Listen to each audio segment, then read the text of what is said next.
You're listening to the Never Heard of It podcast, a Night Shift Radio original. Every week we bring you the good, the bad, the weird, and lesser known streaming movies. Hit subscribe for new episodes every Thursday and Sunday.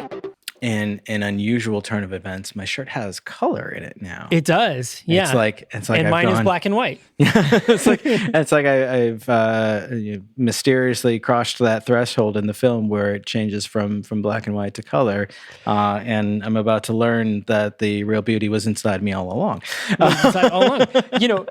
Speaking of that, I just saw a TikTok that explained how they shot that scene where she opens the door for the first time. So how they did it was there's actually two Dorothys. Okay. So there's one Dorothy that's wearing a like sepia toned version of her outfit, makeup to match to make her look black and white. Okay. The inside of the house is painted all sepia tones to make it look black and white.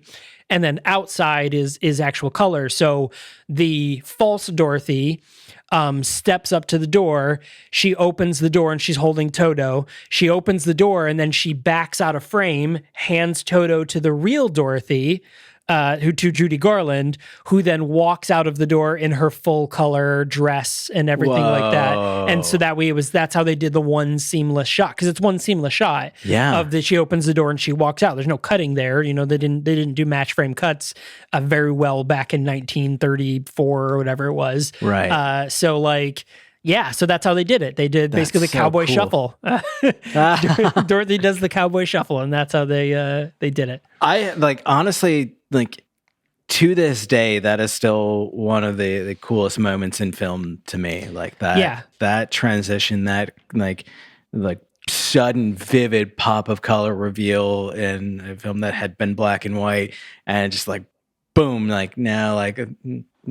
now we're really getting into the story here. Now we're doing it. Yeah. I love that. I love that. And learning how they we talked about when we made Somnium almost exactly a year ago at this point. We learning how the things are made doesn't make them less magical. No, in fact, it makes the making of even more magical, because it's wow, you really pulled that off. That's awesome. And look at all the things that go into how you do said thing. Yeah, I think it makes it more interesting. I'm a fan of learning how all that works.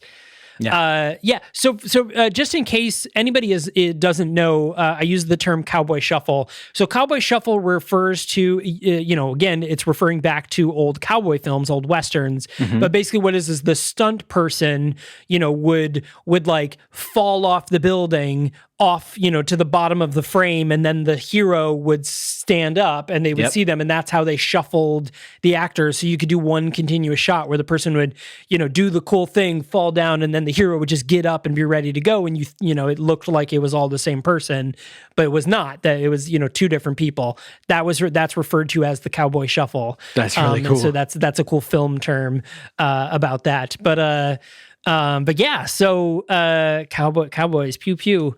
Pew, pew, pew. Pew, pew. Throwing guns at vampires. Which, by the way, I think we should mention right off the bat, if you haven't hit subscribe yet, make sure to do so. Our 5th anniversary is next week, not this coming Sunday, but the following Sunday. We've been doing this for 5 years.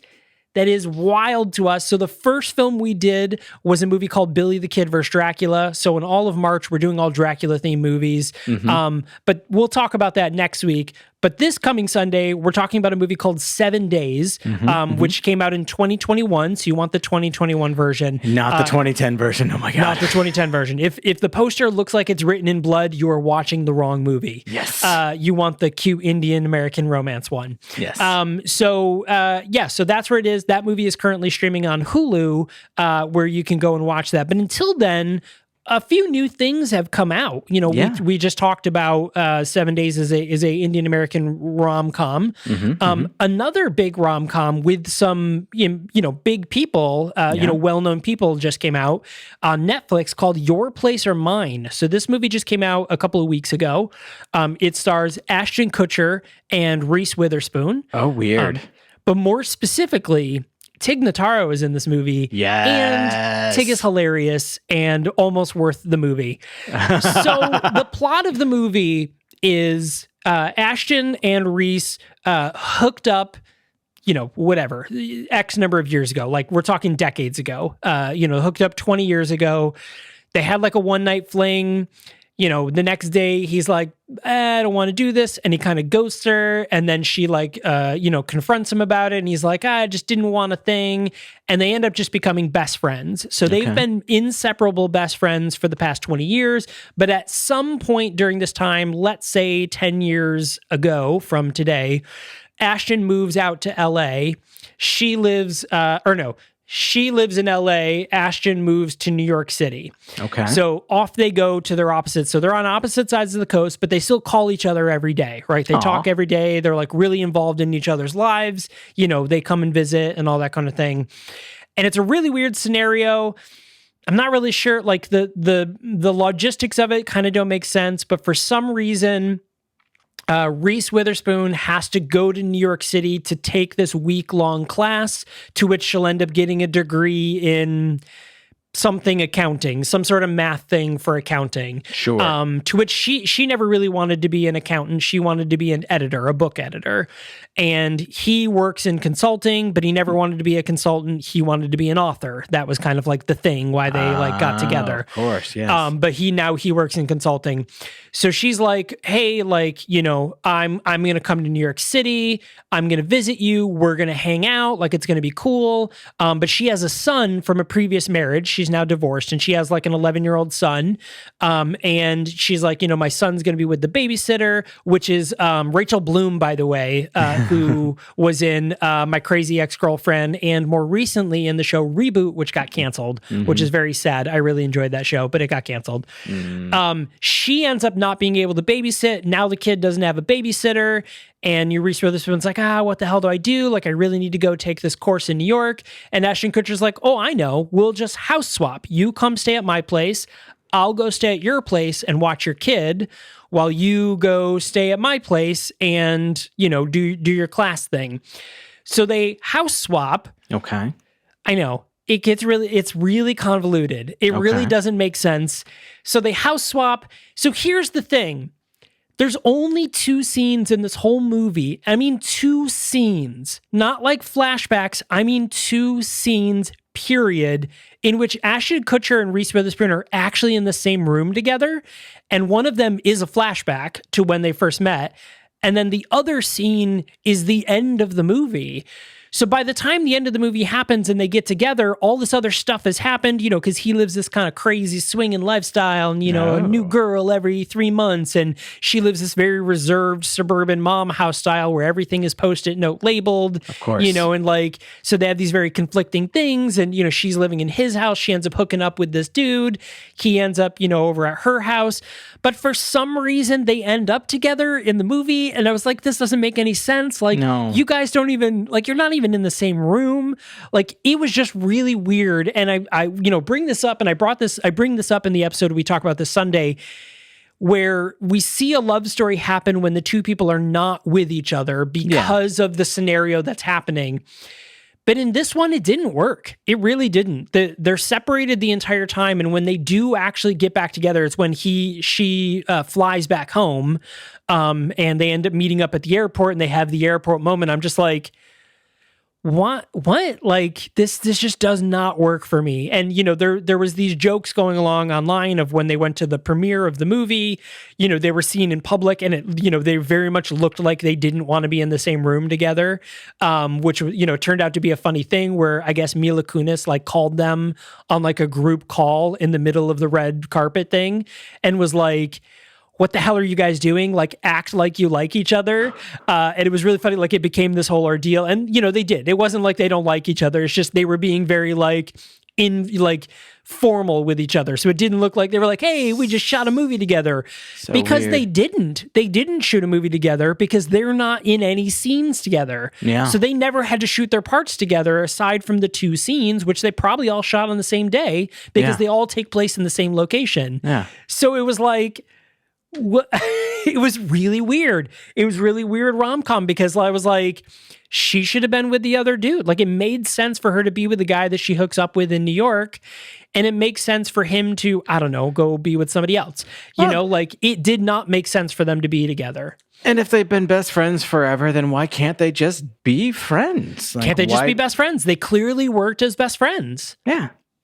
Yeah, it was very weird. It was a very weird movie. That's another one, like, should you watch it? I don't know. I mean, it was still cute. I liked both of their individual stories. Just the minute that it became a thing where they were, like, romantic with each other, I was like, no. No.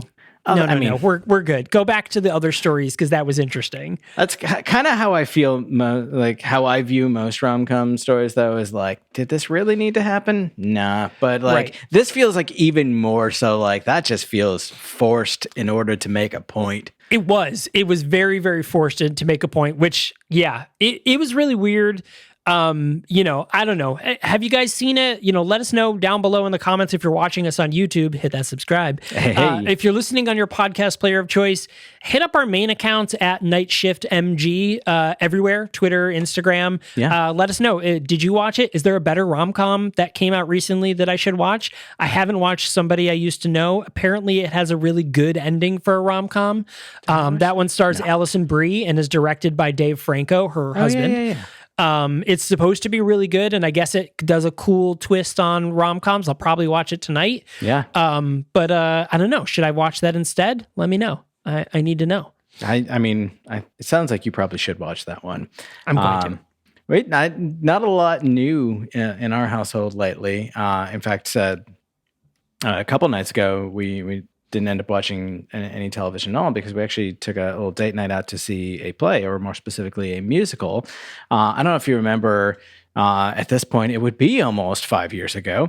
I told you about watching a musical starring Anna Kendrick called The Last 5 Years, where it's this story of a couple, like, told from like each of their perspectives, but in reverse, like opposite order. Like hers starts at the end, his starts at the beginning, and you go back the other way.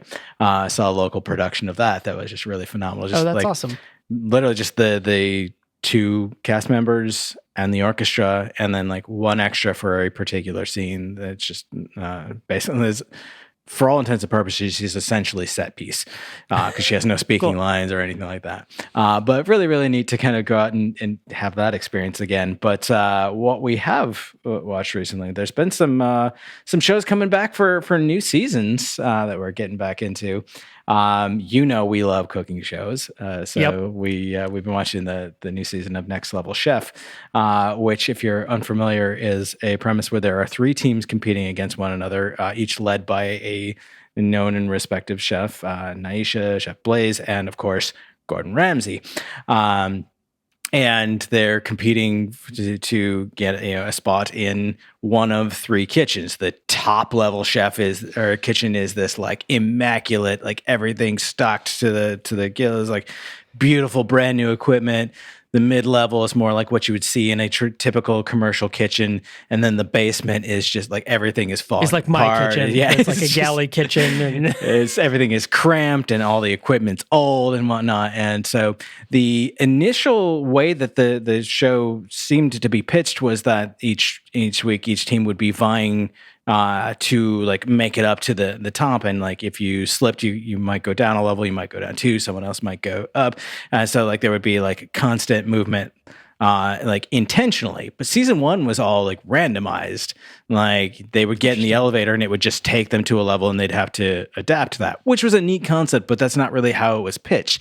This new season is exactly how they're doing it. Like, the winning team from the first, like it starts out randomized, but the winning team from the first round earns that top spot, and then middle team, and then the team whose player was eliminated first is in the basement.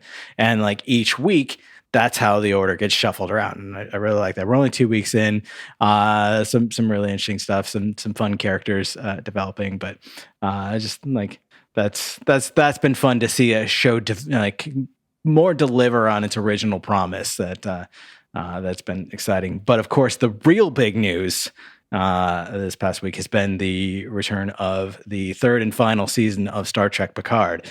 Of course, only one episode in. I'm not going to spoil anything other than to say that one episode in, I am 1,000% not disappointed. I am so excited for this season. And given that this is likely going to be like, first of all, I struggle like even going back and rewatching All Good Things and like how emotional I get about like the ending of the Next Generation, because that was such a big part of my childhood. But now 20-ish years later, whatever, like seeing like we're gonna finally get like a real end to the Next Generation storyline and all of those characters, because we had the movies and whatnot, so that always kind of left it feeling more open-ended and more perpetual, like it was in perpetuity instead of like ended. Same thing that happened with the several films that existed in the original series franchise, and even like Generations, how that like kind of passed the torch and whatnot. There's like it takes a while for there to be like a true wrap up to these storylines, and this season of Picard seems to be hinting at that we are going to like finally get a true ending and true closure to those characters' storylines.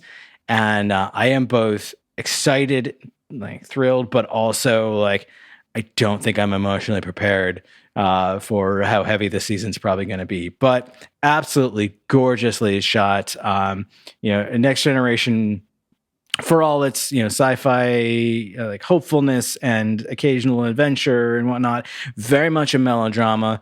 This is like, people have been using the word cinematic to describe it, and I think that that's appropriate. It is just absolutely beautiful visuals, very very high budget and very very well written, and they're creating some really great tension. But like familiar characters are back, and I'm so excited. So that's where I am right now, is just champing at the bit for the rest of this season to drop. That's it. So I binged season 1 and 2 back to back, and because I didn't have Paramount Plus at the time that they released, and I really enjoyed them. I liked the conclusion of Q from season 2. I thought that was a really great storyline. I loved that, because that was one of those like Star Trek Next Generation ends, and I'm like, hey, so Q still exists. Yeah, that's a whole thing. That was a whole very big, that's like from episode 1 of Star Trek, that is episode 1 of Star Trek Next Generation is Q. Yeah. And I was like, that's a looming thing. And I like that he got his for real ending.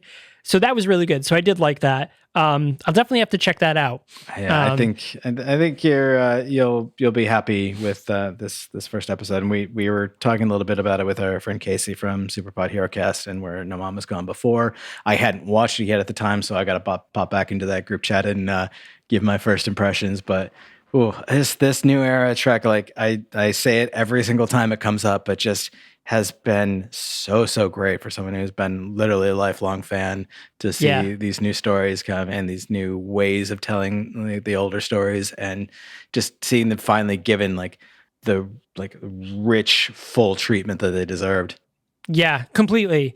So speaking of shows coming back, so another show came back, and this one was kind of a surprise because there wasn't really a lot of fanfare about it. But Carnival Row, which is a show that stars Orlando Bloom and Cara Delevingne, is now back for a season 2 on Amazon Prime. Which is hilarious, because immediately before we hit record, I was telling you that Ellen paused on that one as we were scrolling through looking for something to watch the other day, and was like, I can't decide if this looks good or not. So now is your turn to tell us if we should watch it. It's absolutely terrible, and I fucking love it. It is really bad. Like I mean, listen, man, like dope fairy sex, I'm all for it. Like, I know that. It is season 1, at least. Season 2 hasn't been very sexy so far. But season 1, very sexy. There's like fairies having sex and the wings flapping. It's all very sexy and everything's really cool. The plot, the plot of Carnival Row is all mythical creatures exist. So there's pucks and fairies and all sorts of creatures all over the place. And obviously, because people are terrible, there's this huge racial divide, of course, between humans and non-humans. They call them Kritch. So there's this divide between the humans and the Kritch. They were very integrated into society, but, for the most part, they're very second-class citizen, give or take a few, who hold positions of power. And during the big episode during the season 1, there becomes a whole thing where it's basically like, nope, all Kritch are, basically internment camp style, like it's a whole thing, and then there's a revolution. I like it because there's a lot of the fantasy elements to it. It is a fantasy story. The love story between Orlando Bloom and Cara Delevingne is cute. It's okay. It wasn't like, it didn't hit me like this big, oh my God, my heart, my romance, like I didn't feel as much for those characters. Like when they get together, I'm like, yeah, cool. But I'm not like, oh my God, like this is the greatest love story ever told. I'm just like, cool. Yeah. They're cute and they're both really good looking, and I like to watch them be together, and that's great. Like they're both sexy looking. So it's cool. It is very cheesy though, and here's the thing though about season 2 is, one, there wasn't really a lot of promotion to talk about Carnival Row coming back for season 2. But the other catch is season 1 came out over 3 years ago. So when I watched season 2, episode 1, there was a long recap, and I was like, I don't remember any of this. I don't remember any of this happening. I don't remember the people. I remember Orlando Bloom and Cara Delevingne having sex. I remember that the Kritch get thrown in the jail thing, and that is it. And they're like showing all these other characters and all this like political intrigue, and I'm like, I don't remember fuck about shit. I don't remember any of this shit. And they're like going in, and he's like, yeah, you remember what happened to George? And I'm like, no, I don't. Who the fuck is George? Who is George? I don't remember this. This was over 3 years ago. I don't know any of this. The wildest part about that to me is that the poster advertising season 2 says the final season, as though this has been like this epic long running series that like everybody knows about. And like, this has been like the most anticipated like finale of the decade or whatever. But like, sounds like that's not the case. That is not the case. I don't even think that Carnival Row got a lot of good press the first time around. I think it was one of those shows that sort of like happened, but it unlike Netflix, Amazon doesn't put out as many new things as Netflix. Nobody really produces content as much as Netflix. Sure. Which is why this is the other side of like, oh, Netflix is just going to cancel it. Yeah, but they probably don't cancel shows. Actually, they don't cancel shows at a higher rate than any of the other broadcast stations, than like the CW or Fox or anything like that. It's a 67% retention rate for new shows. This is standard across broadcast. We're talking get it with an antenna TV, regular cable, or even just like cable shows like USA, TNT, Nickelodeon, like, Fox, ABC, NBC, CBS, those sort of things, not streaming sites. They cancel shows at the same rate. It's just bigger because Netflix shows have a larger fanfare and drop all in one shot. So you kind of like live in the whole series in one shot. And then they're like, haha, fuck you. And the show's gone. And you're like, what the hell, dude? I've just been obsessed with this show for a week, because I've watched, 12 episodes of it in 1 week as opposed to it, drawing out. Yeah. So it's a little different. So Amazon doesn't really do that. So when Amazon cancels a show, it just kind of like, oh, I forgot that show, because it was like, Amazon put out like 6 shows last year total. Netflix brought out 6 new things like this week. Right. Actually, Netflix has a brand new property every Friday. They're carrying on that thing they did last year, where every Friday there's a new original Netflix thing happening, which is crazy. I mean, that is pretty wild, especially knowing how many of them are going to get canceled. And like, like you and I have had this conversation, and most likely we've done it with the recording rolling.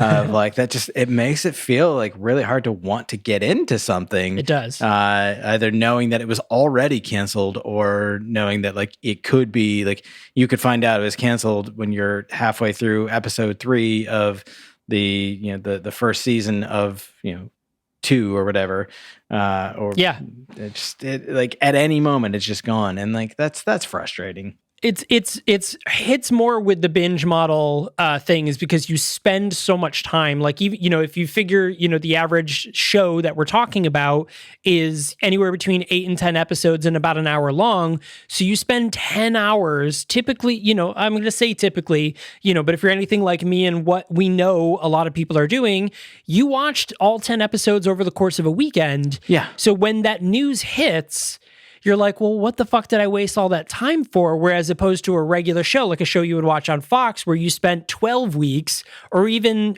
half a year. Sometimes you spend 5-6 months on a show because there was 6 episodes and then there was a winter break and then there was another 6 episodes and it took place over the course of like September to April, which is what shows usually were.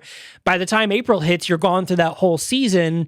But because you're only seeing it once a week and only for a short period of time, when the cancellation hits, you're kind of like, oh yeah, that show. It's a little different because you don't get as like involved with it as you would a binge model show. You're like, I need a new thing for Thursday nights, and not like you already know when you binge a show that you're going to have to wait, like in most cases at least a year, sometimes 3 or 4 for another season to come. But then like there's that uncertainty of like any time within the 3 or 4 years, it just might not happen. Yeah. It's crazy, I tell you. But either way, we got a brand new episode coming up this Sunday. You don't have to wait 3 years. And we've been doing it for 5 years. Brand new episode every week. We're the longest running podcast in the history of podcasts. I'm not going to look that fact up, but I'm going to claim it to be true. That we are the longest running podcast in the history of all podcasts named the Never Heard of It podcast. For legal reasons, I have to acknowledge that it's not true. Michael doesn't, but I do. I don't have to do shit. So we got a brand new episode coming out this Sunday. Again, the movie 7 Days, streaming on Hulu. So if you're the type of person that watches movies before we review them, that is where to go to do that. And if not, just listen to the episode. Decide if you want to watch the movie. We'll tell you what we thought, and you can go from there. But you don't need to listen to us. No, you don't have to take our word for it. I mean, you don't have to, but you should. You should. It is pretty flawless. Even LeVar Burton says you should. This is true. Maybe also legal reasons that he definitely didn't say that, but he should. It's true. All right. Hey, thanks a lot for watching, everyone, and watching and listening. We super appreciate it. Again, hit subscribe on all the things, and we will see you on Sunday. I thought I saw Penelope poke her head up over here, but she's definitely somewhere else. So I don't know what happened. She fucked off. Yeah, it's fine. Bye.